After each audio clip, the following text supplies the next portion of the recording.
Hey, what's going on? I'm Matt O'Leary back with another video, and today we'll be talking about why, if the Jets decided to sign Reuben Foster, why it'd be embarrassing. Before we get started, I just wanted to mention you can follow me on social media at Matt O'Leary NY.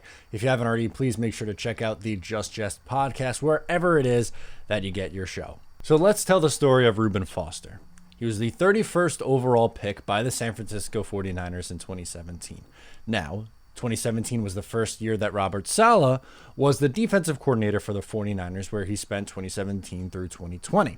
And Reuben Foster, in his rookie year, was an effective player. He was very good. He played 10 games, had 72 tackles, promising start. He had a PFF grade above 80, like he was a solid rookie, looked promising, but then things went off the rails for him going into 2018, and this is where things spiral. So the Jets, to put a pin in this for a second, the Jets worked him out. So they're potentially looking at signing him. If they do decide to sign him, it would be embarrassing because of this laundry list of things that we're going to talk about now. In 2018, the off-season before that season, the 2018 season, he is arrested in Alabama for criminal marijuana charges. I don't care about the marijuana charges. It's irrelevant to me in this story.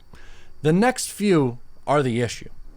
In California, he was arrested for unlawful possession of an assault weapon. And in that second incident, he was initially accused of domestic violence before the victim, his then girlfriend, would go on to recant her testimony. Now, we're going to put a pin on that because we have to come back to it later. He would play 6 games in 2018 before he was arrested again in November, this time with misdemeanor domestic violence battery with that same girlfriend. She told police that he slapped her and pushed her, but charges ended up being dropped. Now, why were they dropped? Let's get into it. Now, the common misconception was that she lied to the police trying to get him in trouble. That's not true. Actually, if you look or watch the Good Morning America interview, she lied to the police saying that he wasn't violent the first time, trying to protect him, and then the second time the charges were dropped because she went back on her statement the first time because she was trying to protect him. So in trying to protect him, she gets burned the second time, allegedly. The then Washington Redskins, now Washington football team, signed him after that year as he was released by the San Francisco 49ers in 2018. He tears his ACL and hasn't played football since. So, to recap, alleged domestic violence incidents, unlawful possession of an assault weapon, hasn't played due to an ACL injury. I understand he's only 27. I understand that he looked good in a little more than half a season 4 years ago. But are you willing to take a risk on a player who hasn't played in the NFL since November of 2018 with these alleged incidents under his belt? No. I wouldn't. That would be hypocritical if it were me, who decided to take this job and say, I'm going to change the culture, all gas, no brake. That would go against everything Robert Saleh and Joe Douglas have been trying to build here. They've seemed to prioritize bringing in the right people to do this.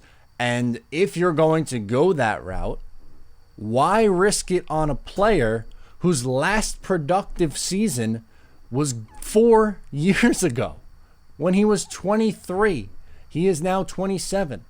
We're worried about CJ Mosley not being up to speed, and he last played in the NFL, granted it was 1 game, in 2019. But because of a 70 tackle season 4 years ago, you're going to throw potentially all that out the window and say, we're willing to take on the baggage that comes along with Reuben Foster? I'm not.